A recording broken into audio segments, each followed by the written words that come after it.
14 février 1943, 5500 mètres au-dessus de Bougainville, île Salomon. L'aviation navale japonaise fit face à sa première rencontre avec un chasseur qui allait systématiquement démanteler sa supériorité aérienne dans le Pacifique. Le chasseur américain, bleu foncé, ses ailes en mouette inversées distinctives, impossibles à confondre même à distance, exécuta une montée verticale qui défiait tout ce que les pilotes japonais comprenaient du combat aérien.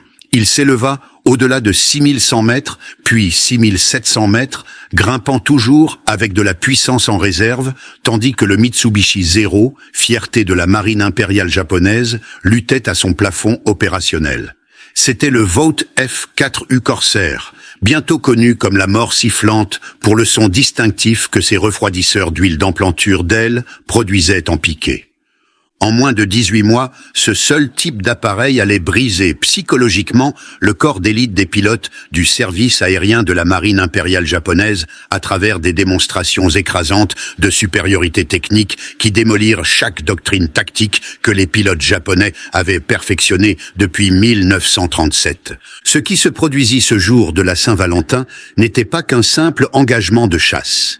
Cela marqua le début d'une domination technologique systématique qui allait transformer les pilotes les plus expérimentés du Japon de chasseurs en proie, de guerriers confiants en hommes qui éviteraient délibérément le combat lorsqu'ils apercevaient ces distinctives ailes en mouette inversée. Pour comprendre la dévastation psychologique que le Corsair infligea, il faut d'abord comprendre la confiance suprême des aviateurs navals japonais début 1943. C'étaient les survivants du programme de formation aéronautique le plus sélectif au monde. Le cours préparatoire pour aviateurs navals Yokaren acceptait moins de 2% des candidats. Ceux sélectionnés enduraient 3 ans de formation qui tuaient plus de candidats que les Américains n'en perdaient dans certaines batailles. En 1943, le pilote de porte-avions japonais moyen avait plus de 800 heures de vol. De nombreux vétérans de la campagne de Chine avaient de plus de 2000 heures. Ils avaient révolutionné la guerre navale à Pearl Harbor, stupéfié les Britanniques à Ceylan et dominé les ciels de la Birmanie aux îles Gilbert.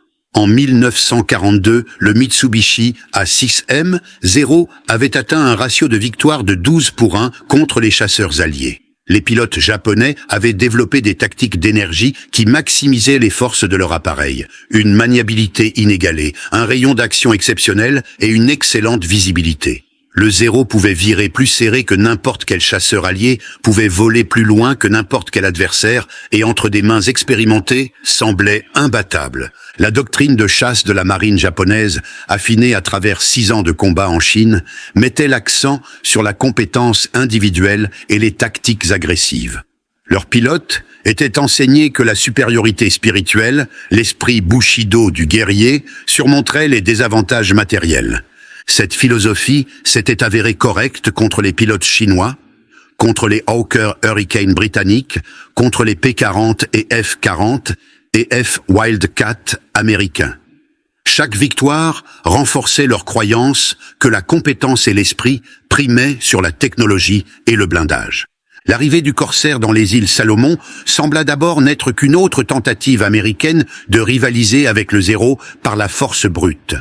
L'escadron de chasse des marines 124, VMF 124, apporta les 12 premiers F-4U, un Corsair à Guadalcanal, le 12 février 1943. La reconnaissance japonaise nota immédiatement l'apparence distinctive du nouvel appareil, les ailes en mouette inversée, l'énorme hélice quadripale, le long nez qui s'étendait loin en avant du cockpit. La première rencontre au combat eut lieu le 14 février, le jour de la Saint-Valentin, lorsque des corsaires escortèrent des PB-4I-1 Liberator lors d'un raid sur l'aérodrome de Kaili à Bougainville. L'engagement, plus tard appelé le massacre de la Saint-Valentin, s'avéra initialement désastreux pour les Américains. 9 aéronefs alliés perdus contre un Zéro détruit. Cependant, l'engagement révéla quelque chose de crucial aux pilotes japonais. Ces nouveaux chasseurs possédaient des caractéristiques de performance qui changeaient fondamentalement la dynamique du combat aérien. Les corsaires ne s'engageaient pas dans des combats tournoyants traditionnels. Au lieu de cela, ils grimpaient au-dessus des Zéros, ce qu'aucun chasseur américain n'avait réussi auparavant, et exécutaient des attaques en piqué à haute vitesse. Ils utilisaient leur énorme avantage de vitesse pour s'échapper avant que les pilotes japonais ne puissent répondre, puis remontaient en zoom vers l'altitude, complètement immunisés contre la poursuite. Les spécifications techniques que les renseignements japonais assemblèrent graduellement sur le F-4U, un Corsair, révélèrent une disparité écrasante de capacité. Le moteur Pratt & Whitney R2800 double Wasp produisait 2000 chevaux au décollage, l'injection d'eau le boostant à 2250 chevaux au combat. Le moteur Nakajima Sakae 21 du Zero produisait 1130 chevaux au décollage. Ce n'était pas qu'un avantage de puissance, cela représentait une catégorie d'appareils entièrement différente. La vitesse maximale révéla la disparité crûment. Le Corsair pouvait atteindre 671 km par heure à 6065 mètres. Le Zero modèle 52, la dernière variante japonaise, en 1943, atteignait au mieux 565 km par heure. En piqué, la différence devenait terrifiante. Les Corsairs dépassaient régulièrement 805 km par heure tout en maintenant le contrôle. Les Zero expérimentaient un flûteur des surfaces de contrôle à 580 km par heure et une défaillance structurelle au-dessus de 660 km par heure. Les données de montée étaient tout aussi sobres. Le Corsair pouvait atteindre 6100 mètres en 7,7 minutes avec un taux de montée de 881 mètres par minute standard ou 978 mètres par minute avec la puissance d'urgence de guerre.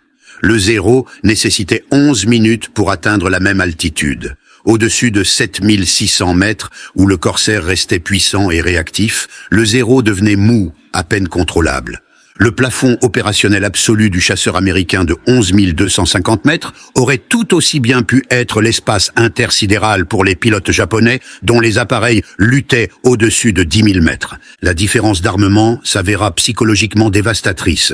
Le Corsair emportait 6 mitrailleuses Browning M, 2 de calibre 12,7 mm, chacune tirant 850 coups par minute avec une vélocité initiale de 866 mètres par seconde. Le poids total de feu était de 3,1 kg de métal par seconde. Les deux mitrailleuses de 7,7 mm et deux canons de 20 mm du Zero délivraient 0,6 kg par seconde et les canons n'emportaient que 60 obus par arme, assez pour 7 secondes de tir. Les pilotes japonais découvrirent que les Corsairs étaient presque indestructibles comparés à leurs Zero non blindés. Le F-4U transportait 70 kg de plaques de blindage autour du cockpit, des réservoirs de carburant auto-obturants et des refroidisseurs d'huile blindée. Des obus de canon qui détruisaient un Zero endommageaient seulement les Corsairs, qui retournaient souvent à la base avec des centaines d'impacts. Cette capacité de survie transforma la dynamique de combat. Les pilotes américains pouvaient être agressifs, même téméraires, sachant que leur appareil pardonnait les erreurs. Les pilotes japonais n'avaient qu'une chance. Une erreur signifiait la mort. Leur appareil, construit pour une performance maximale grâce à un poids minimum, n'offrait aucune protection. Le Zero avait atteint sa maniabilité légendaire en étant le chasseur le plus léger possible. Pas de blindage, pas de réservoir auto-obturant, la structure réduite au minimum. Mais le Corsair prouva que la capacité industrielle américaine avait surmonté la pénalité de poids. Ils construisirent des moteurs assez puissants pour porter un blindage et toujours surpasser les chasseurs non protégés. Ils créèrent des chasseurs qui pouvaient survivre aux erreurs, aux pannes d'équipement et aux coups chanceux. Des luxes que les pilotes japonais n'auraient jamais. Rabaul, la forteresse japonaise dans le Pacifique Sud-Ouest, devint la scène de la démolition systématique de l'aviation navale japonaise par le Corsair. Ici, à la base japonaise la plus puissante en dehors des îles principales, la crème des unités de chasse japonaises se concentra pour arrêter l'avance américaine. En octobre 1943, lorsque l'escadron VMF 214 Black Sheep du major Gregory Pappy Boyington arriva avec ses F-4U-1A Corsair, l'équilibre psychologique avait déjà basculé. Les pilotes japonais ne parlaient plus de victoire, mais de survie. Le 17 décembre 1943, Boyington mena 31 Corsairs comme couverture pour un raid de bombardement sur Rabaul. Les Japonais lancèrent 40 zéros pour intercepter leurs meilleurs pilotes dans leurs appareils les plus récents. Les corsaires grimpèrent à 7600 mètres, une altitude où les zéros luttaient pour manœuvrer. Lorsque les Japonais montèrent pour engager, les Américains piquèrent à travers leur formation à des vitesses approchant 725 km par heure, tirèrent de courtes rafales et remontèrent en zoom vers l'altitude. Les zéros, incapables de suivre, incapables de s'échapper, incapables de forcer un combat rapproché, perdirent 11 appareils pour 2 corsaires endommagés. La terreur psychologique que le corsaire infligea alla au-delà des statistiques de performance. Le son distinctif de l'appareil devint une arme en soi. Les prises d'air des refroidisseurs d'huile dans les emplantures créaient un hurlement sifflant inoubliable durant les piquets à haute vitesse. Les pilotes japonais rapportèrent entendre ce son dans leur sommeil, développant des réactions involontaires lorsque tout bruit similaire survenait. L'apparence du corsaire amplifia cette terreur. Les ailes en mouette inversées créaient une silhouette de prédateur différente de tout autre avion. L'énorme hélice, de 4,06 mètres de diamètre, la plus grande jamais installée sur un chasseur, créait une apparence brutale, résolue. Le schéma de peinture bleu foncé le rendait presque invisible contre la mer lorsqu'il piquait depuis le haut. Les pilotes américains renforcèrent délibérément cette guerre psychologique. Ils effectuaient des piquets de terreur sans tirer, juste pour créer le son sifflant au-dessus des aérodromes japonais. L'escadron Black Sheep de Boyington peignit des gueules de requins sur leurs corsaires, accentuant l'image de prédateurs. Vers mi-1943, le Japon fit face à une équation terrible. Le corsaire et les autres chasseurs américains avancés tuaient les pilotes expérimentés plus vite que le Japon ne pouvait former des remplaçants. Avant-guerre, les aviateurs navals japonais recevaient 500 à 700 heures de vol d'entraînement avant une affectation au combat. En 1943, les pénuries de carburant et les pertes d'avions d'entraînement avaient réduit cela à 150 heures. En 1945, les nouveaux pilotes arrivaient avec aussi peu que 40 à 60 heures. À peine capables de manier leur appareil, sans parler de combattre des corsaires. L'impact psychologique sur les pilotes vétérans fut dévastateur. Ils étaient jumelés à des novices qui n'avaient aucune chance contre les corsaires, obligés de les regarder mourir en essayant de les protéger. Le système de mentorat traditionnel s'effondra sous le poids des pertes constantes. Les vétérans qui firent face aux corsaires en 1943 prédirent avec une horrible précision ce qui arriverait lorsque l'aviation embarquée américaine déploierait pleinement la nouvelle génération de chasseurs. À la bataille de la mer des Philippines, en juin 1944, les F-6F L4, partageant le moteur du corsaire et des performances similaires, démontrèrent l'exactitude de cette prédiction dans ce que les Américains appelèrent le grand tir au pigeon des Mariannes. Approximativement 400 à 450 avions japonais furent détruits contre 130 avions américains perdus. Beaucoup de pilotes japonais ne virent même jamais leurs tueurs, abattus par des chasseurs qu'ils ne pouvaient ni monter engagés ni fuir en piqué. Les expériences personnelles des pilotes qui firent face aux corsaires révèlent la profondeur de la transformation psychologique, de la confiance à la terreur. Le premier lieutenant Kenneth Walsh du VMF 124, qui devint le premier as sur Corsair le 13 mai 1943, décrivit des engagements typiques où les pilotes japonais semblaient impuissants face aux avantages de performance du Corsair. Walsh obtint 21 victoires sur Corsair en 6 mois, déclarant plus tard que le Corsair rendait le combat aérien injuste à cause de ses avantages écrasants en vitesse, montée, piqué, blindage et puissance de feu. Il nota que combattre les zéros devenait mécanique, grimper au-dessus d'eux, piquer à travers leur formation à des vitesses qu'ils ne pouvaient égaler, tirer une rafale, remonter en zoom vers la sécurité, répéter. Le record extraordinaire du lieutenant Robert Hanson, 20 avions japonais détruits en seulement 17 jours entre le 14 et le 30 janvier 1944, démontra la domination du Corsair. Volant avec le VMF 215, Hanson exploita les avantages du Corsair si efficacement que les formations japonaises se dispersaient dès l'identification des corsaires approchant. Alors que 1943 progressait en 1944, les variantes améliorées du Corsair élargirent encore l'écart de performance. Le F4U-1A introduisit une verrière en bulle pour une meilleure visibilité, l'injection d'eau pour des augmentations de puissance au combat et un blindage amélioré. Le F4U-1D pouvait emporter 1800 kg de bombes, plus que beaucoup de bombardiers japonais, tout en surpassant n'importe quel chasseur japonais. Les tentatives japonaises pour contrer le Corsair révélèrent leur désespoir technologique. Le Zero Model 52 ajouta du blindage et des réservoirs auto-obturants, mais devint si lourd qu'il perdit l'avantage de maniabilité sans gagner en survivabilité. Le nouveau chasseur Kawanishi N, un KJ Shiden George, montra de la promesse, mais souffrit de moteurs peu fiables et d'une hydraulique complexe qui tombait constamment en panne. Le déploiement des variantes de chasseurs de nuit F4 U2 en 1944 ajouta une nouvelle dimension de terreur. Équipés du radar aéroporté APS-4, ces 36 Corsair spécialement modifiés chassaient les avions japonais dans l'obscurité, auparavant le seul sanctuaire du Japon. L'impact psychologique d'être chassé dans l'obscurité par un prédateur invisible brisa les derniers vestiges de confiance des pilotes japonais. La défaite psychologique ultime vint avec l'adoption des tactiques kamikazes fin 1944.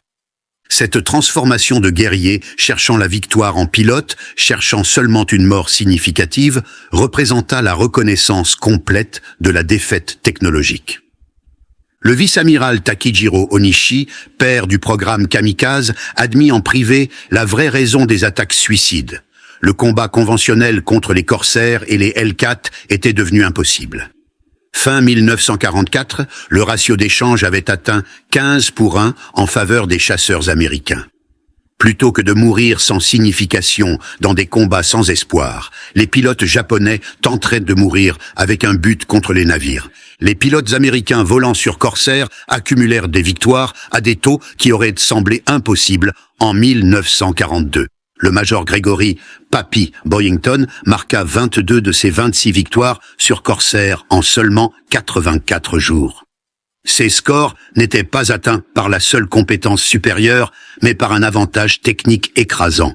Les Japonais reconnurent cette réalité. Leurs meilleurs pilotes comprirent que les as américains étaient créés par leur appareil, pas seulement par leurs compétences. La machine était devenue plus importante que l'homme, un renversement complet de la doctrine de chasse japonaise. Le Corsair représentait la puissance industrielle américaine dans sa forme la plus concentrée. Vought Aircraft produisit 12 571 Corsair pendant la guerre, plus que la production totale de chasseurs japonais de 1942 à 1945. Chaque Corsair contenait 5 900 kg d'aluminium, 450 kg d'acier, 29 km de câblage électrique et 2000 instruments et commandes individuelles. Le seul moteur, Pratt & Whitney R2800 Double Wasp, racontait l'histoire de la suprématie industrielle américaine. Avec 46 litres de cylindrée, 18 cylindres en 2 rangées, la suralimentation et des tolérances de précision que le Japon ne pouvait atteindre, il représentait une technologie que le Japon était incapable de copier, même s'il en capturait. Alors que le Japon grattait le fond de son baril de main-d'œuvre en voyant des adolescents avec un entraînement minimal affronter des corsaires, l'Amérique produisait des pilotes en masse avec une efficacité industrielle. L'US Navy forma 60 000 pilotes pendant la guerre, chacun recevant 600 heures de vol d'entraînement, incluant 200 heures dans des chasseurs avancés. Les pilotes américains arrivaient dans le Pacifique ayant tiré plus de munitions à l'entraînement que la plupart des pilotes japonais n'en tiraient au combat. Ils étudiaient les films de caméras de tir, analysaient les rapports de combat et subissaient une évolution tactique continue. L'entraînement des pilotes japonais pendant ce temps s'effondra dans la futilité. Les nouveaux pilotes arrivaient avec moins de 100 heures de vol total. N'ayant jamais tiré leurs armes à l'entraînement, jamais pratiqué le combat à haute altitude, jamais expérimenté les piquets à haute vitesse. La transformation du Corsair en chasseur-bombardier en 1944 ajouta une autre dimension de terreur. Transportant des bombes, des roquettes et du napalm, les Corsaires pouvaient détruire les aérodromes, la navigation et les infrastructures en toute impunité. Cette capacité multirôle signifiait que les Corsaires pouvaient apparaître n'importe où, n'importe quand, dans n'importe quel rôle, ajoutant une incertitude stratégique à la terreur tactique. Saburo Sakai, l'as japonais survivant le plus célèbre avec 64 victoires, fournit une évaluation claire de la confrontation avec les Corsaires dans ses écrits d'après-guerre. Il décrivit avoir reconnu que la guerre était perdue lors de la rencontre avec le Corsair, non pas à cause d'un seul avion, mais parce que l'Amérique pouvait construire de tels avions par milliers, tandis que le Japon luttait pour maintenir des conceptions existantes. Sakai nota que la survie contre les Corsaires nécessitait d'éviter l'engagement entièrement. Lorsque les pilotes japonais voyaient les ailes coudées, ils piquaient vers le sol, fuyaient vers les nuages, tout pour éviter le combat. Ce n'était pas de la lâcheté, mais la reconnaissance de la réalité. Combattre un Corsaire dans un zéro était devenu un suicide. Début 1945, les chiffres racontèrent une histoire d'anéantissement complet. Les Corsaires revendiquèrent 2140 victoires aériennes contre 189 pertes en combat aérien, un ratio de 11,3 pour 1. Mais ces statistiques sous-estimaient la dévastation psychologique. De nombreux avions japonais fuyaient sans engager. D'autres étaient détruits au sol par des Corsaires maraudeurs. D'innombrables pilotes refusaient de décoller lorsque des Corsaires étaient signalés. L'insulte finale vint des statistiques de production. En 1945 seul, l'Amérique produisit 7829 chasseurs de tout type. Le Japon en produisit 1144, la plupart inférieures aux conceptions de 1942. La seule ligne de production du Corsair surpassa la production de toute l'industrie aéronautique japonaise. La domination du Corsair brisa des aspects fondamentaux de la culture militaire japonaise. Le concept de Yamato Damashi, l'esprit japonais unique qui surmonterait les désavantages matériels, se révéla creux face à une supériorité technologique écrasante. L'accent traditionnel sur la compétence individuelle du guerrier devint dénué de sens lorsque la compétence ne pouvait surmonter les disparités de performance. L'as japonais le plus expérimenté dans le zéro, le plus parfaitement entretenu, n'avait aucune chance contre un pilote américain moyen dans un Corsair. Cette réalité détruisit le fondement philosophique de l'entraînement militaire japonais. La bataille d'Okinawa, d'avril à juin 1945, fournit la démonstration finale de supériorité du Corsair. Les Corsaires des Marines et de la Navy volèrent depuis des porte-avions d'escorte et des aérodromes capturés, établissant une suprématie aérienne complète sur la dernière grande base japonaise en dehors des îles principales. Les statistiques d'Okinawa révélèrent l'échelle de la domination. Les Corsaires effectuèrent plus de 15 000 sorties de combat, revendiquèrent plus de 500 victoires aériennes et délivrèrent des milliers de tonnes d'armement. Les pilotes japonais, beaucoup avec moins de 30 heures de vol d'entraînement, firent face à une destruction systématique. Les rares survivants décrivirent des engagements durant des secondes, ne pointant même jamais leurs armes vers les Corsaires qui les détruisaient. Alors que le Japon se préparait à l'invasion des îles principales, la réalité de faire face à des milliers de Corsaires créa une paralysie stratégique. Les planificateurs japonais calculèrent que les Américains pouvaient déployer plus de 5000 Corsaires depuis des porte-avions et des aérodromes capturés. Contre cela, le Japon pouvait rassembler peut-être 2000 avions en état de vol de tout type, la plupart obsolètes, pilotés par des aviateurs avec un entraînement minimal. L'amiral Soemu Toyoda, commandant en chef de la flotte combinée, reconnut plus tard que le combat aérien conventionnel était devenu impossible. La seule stratégie restante était de cacher les avions pour des attaques suicides. Le Corsair avait rendu le combat de chasse traditionnel obsolète pour l'aviation japonaise. Lorsque les bombes atomiques mirent fin à la guerre en août 1945, elles épargnèrent à l'aviation japonaise l'anéantissement final. Des plans existaient pour l'opération olympique, l'invasion de Kyushu, où plus de 2000 Corsaires auraient opéré depuis 48 porte-avions et des douzaines d'aérodromes capturés. Les pilotes japonais qui survécurent exprimèrent un soulagement d'éviter cette confrontation finale. Cela aurait été l'extermination, pas le combat. Dans la période immédiate d'après-guerre, les forces d'occupation américaines amenèrent les leaders militaires japonais à voir les usines d'avions américaines. L'usine Vought, dans le Connecticut, produisant encore des Corsair, révéla la véritable échelle de la capacité industrielle américaine. Des usines individuelles produisaient plus de moteurs d'avion que tout le Japon. Des États américains individuels avaient plus de production d'aluminium que tout l'Empire japonais. D'anciens officiers de la marine japonaise, observant ces lignes de production, comprirent finalement l'impossibilité de leur position en temps de guerre. Ils avaient défié une superpuissance industrielle avec une capacité pré-industrielle, envoyant des pilotes entraînés pour le combat individuel contre des machines produites en masse d'une supériorité écrasante. Les statistiques finales des opérations du Corsair dans la guerre du Pacifique racontent une histoire de domination complète.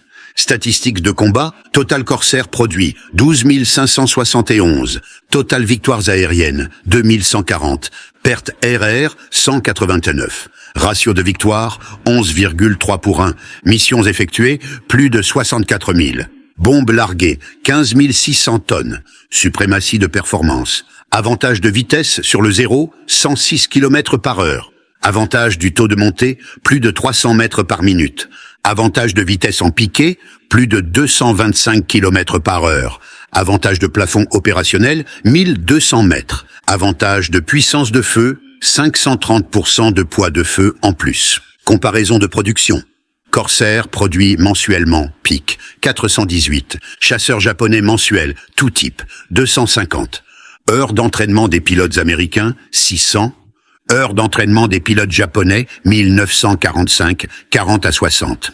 Les ingénieurs aéronautiques japonais étudièrent intensivement les Corsair capturés après la guerre, les utilisant comme modèle pour comprendre à quel point la technologie japonaise était en retard. Chaque système, hydraulique, électronique, métallurgie, technique de production, montrait des avancées que le Japon n'avait pas imaginées possibles. L'influence du Corsair apparut dans chaque conception aéronautique japonaise d'après-guerre. Les leçons apprises en étudiant l'avion qui avait terrifié leurs prédécesseurs façonnèrent le développement aérospatial du Japon pendant des décennies. Les pilotes américains de Corsair exprimèrent des émotions complexes concernant leur supériorité écrasante. Beaucoup sentirent que le combat devenait une exécution plutôt qu'une guerre, particulièrement en 1945, lorsqu'ils faisèrent face à des pilotes japonais adolescents dans des avions obsolètes. Le Corsair transforma le combat aérien en un processus industriel. Les pilotes américains n'étaient pas des chevaliers joutant dans le ciel. Ils étaient des techniciens opérant une machinerie supérieure. Les Japonais restèrent engagés à leur tradition de guerriers jusqu'à la fin, mais firent face à la réalité des épées contre des mitrailleuses. La domination du Corsair contribua à des changements fondamentaux dans la société japonaise d'après-guerre. L'échec complet de la force spirituelle contre la technologie américaine aida à discréditer l'idéologie militariste et provoqua l'adoption de la modernisation technologique. Le F-4U Corsair prouva quotidiennement, personnellement, à des milliers de Japonais que leur vision du monde entière était erronée. L'esprit ne pouvait pas surmonter la technologie. La volonté ne pouvait pas vaincre l'industrie. Le courage ne signifiait rien face à une supériorité mécanique écrasante. L'histoire des pilotes japonais face au F-4U Corsair est finalement une de déterminisme technologique écrite dans le sang et le feu. Elle démontre que dans la guerre industrielle, les lignes de production défont les codes guerriers. L'ingénierie triomphe du courage. Le Corsair n'a pas seulement abattu des avions japonais, il a démoli une philosophie militaire entière. Chaque pilote japonais qui fit face au Corsair et vécut porta le même message. Nous ne pouvons pas rivaliser avec cela. Nous ne pouvons pas arrêter cela. L'accumulation de ces défaites individuelles créa une compréhension collective qui transcenda l'échec militaire pour devenir une révélation civilisationnelle. Le F-4U Corsair se dresse comme un monument au principe que dans la guerre moderne, la supériorité technologique multipliée par la capacité industrielle égale la victoire. Pour l'aviation navale japonaise, le Corsair fut juge, jury et bourreau. Il jugea leur technologie inadéquate, leur tactique obsolète et leur philosophie erronée. Le voyage psychologique de la suprématie à la terreur, de la confiance au désespoir, de l'innovation tactique aux attaques kamikazes, fut mesuré en rencontre avec le corsaire. Chaque rencontre avec le chasseur aux ailes coudées dépouilla les illusions jusqu'à ce que seule la vérité nue demeure. Le Japon avait défié une superpuissance industrielle avec l'esprit guerrier et avait perdu absolument. Aujourd'hui, des corsaires restaurés volent dans des meetings aériens mondiaux, leur sifflement distinctif évoquant encore des souvenirs parmi ceux qui se souviennent de ce son comme de la carte de visite de la mort. Mais pour ceux qui leur firent face au combat, le corsaire reste quelque chose de plus. Un enseignant de dure vérité, un destructeur d'illusions, et la preuve que dans la guerre moderne, la nation, avec les meilleures usines, bat la nation avec les plus braves guerriers. Les pilotes japonais étaient terrifiés par le F-4U Corsair, non pas parce qu'ils étaient lâches, mais parce qu'ils étaient des hommes rationnels, qui comprenaient qu'ils faisaient face non pas juste à un avion supérieur, mais à un avantage civilisationnel écrasant. Leur terreur était de la sagesse, la terrible sagesse qui vient de reconnaître que tout ce en quoi vous croyiez était faux, et que votre mort ne servirait qu'à prouver la supériorité de votre ennemi. À la fin, le corsaire fit ce qu'aucune quantité de propagande ne pouvait réaliser. Il rendit les pilotes japonais effrayés de voler. Et dans cette peur résidait la graine de la transformation du Japon d'empire militariste en puissance économique pacifique. Une transformation achetée avec le sang des pilotes qui apprirent trop tard que dans la guerre moderne, le courage seul ne signifie rien lorsque votre ennemi possède le ciel.